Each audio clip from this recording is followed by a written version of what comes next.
ഒരു ദിവസം മകൻ അച്ഛനോട് ചോദിച്ചു, അച്ഛാ, നമ്മുടെ ജീവിതത്തിന്റെ മൂല്യം എന്താ? ഒന്ന് ആലോചിച്ച ശേഷം അച്ഛൻ ഒരു കല്ലെടുത്ത് മകന്റെ കയ്യിൽ കൊടുത്തിട്ട് പറഞ്ഞു, ജീവിതത്തിന്റെ മൂല്യം അറിയണമെങ്കിൽ ഈ കല്ലുമായി ചന്തയിലേക്ക് പോകുക. കല്ലിന്റെ വില എത്രയെന്ന് ആരെങ്കിലും ചോദിച്ചാൽ ഒന്നും മിണ്ടരുത്, 2 വിരൽ ഉയർത്തി കാണിക്കാം. മകൻ കല്ലുമായി ചന്തയിലേക്ക് പോയി. ഒരു സ്ത്രീ അവന്റെ അടുക്കലേക്ക് വന്നിട്ട് ചോദിച്ചു, എന്താണ് ഈ കല്ലിന്റെ വില? അവനൊന്നും മിണ്ടിയില്ല, പകരം 2 വിരൽ ഉയർത്തി കാണിച്ചു.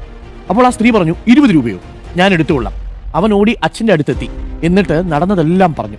അച്ഛൻ പറഞ്ഞു, നീ ഈ കല്ലുമായി അടുത്തുള്ള മ്യൂസിയത്തിലേക്ക് പോവുക. അവിടെ ആരെങ്കിലും കല്ലിന്റെ വില ചോദിച്ചാൽ ഒന്നും മിണ്ടരുത്, 2 വിരൽ ഉയർത്തി കാണിക്കണം. അവൻ ഉടനെ തന്നെ മ്യൂസിയത്തിലേക്ക് പോയി. കുറച്ചു നേരം കഴിഞ്ഞപ്പോൾ ഒരാൾ അവന്റെ അടുത്തെത്തി ചോദിച്ചു, സർ, എന്താണ് ഈ കല്ലിന്റെ വില? അവനൊന്നും മിണ്ടിയില്ല, പകരം മുൻപ് ചെയ്തതുപോലെ 2 വിരൽ ഉയർത്തി കാണിച്ചു. അയാൾ പറഞ്ഞു, 2000 രൂപയോ? എനിക്ക് തരൂ, ഞാൻ വാങ്ങിക്കൊള്ളാം. അവൻ അതിശയമായി. ഓടി അവൻ അച്ഛന്റെ അടുക്കലെത്തി. അച്ഛൻ പറഞ്ഞു, ഇനി നീ കല്ലുമായി വജ്രങ്ങൾ വിൽക്കുന്ന കടയിലേക്ക് പോകൂ. അവിടെയും ആരെങ്കിലും നിന്നോട് കല്ലിന്റെ വില ചോദിച്ചാൽ ഒന്നും മിണ്ടരുത്, 2 വിരൽ ഉയർത്തി കാണിക്കണം. അവൻ അതിയായ ആവേശത്തോടെ വജ്രക്കടയിലേക്ക് പോയി. അവിടെ ക്യാഷ് കൗണ്ടറിൽ പ്രായമുള്ള ഒരാൾ ഇരിപ്പുണ്ടായിരുന്നു. കുട്ടിയുടെ കയ്യിലെ കല്ല് കണ്ടതും അയാൾ ചാടി എഴുന്നേറ്റു. അവന്റെ അടുത്തേക്ക് ഓടിയെത്തിയ ശേഷം പറഞ്ഞു, ഞാൻ ഇത്രയും നല്ല കല്ല് ഇതുവരെ കണ്ടിട്ടില്ല. നിനക്ക് ഈ കല്ല് എവിടുന്ന് കിട്ടി? ഈ കല്ലിന് എത്ര വില തരണം? നീ എനിക്ക് ഈ കല്ല് തരുമോ? അവൻ അച്ഛൻ പറഞ്ഞതുപോലെ ഒന്നും മിണ്ടാതെ 2 വിരലുകൾ ഉയർത്തി കാണിച്ചു. കടയുടെ ഒട്ടും ആലോചിക്കാതെ പറഞ്ഞു, 2 ലക്ഷം രൂപയോ? ഞാൻ വാങ്ങിക്കൊള്ളാം. അവനൊന്നും വിശ്വസിക്കാനായില്ല.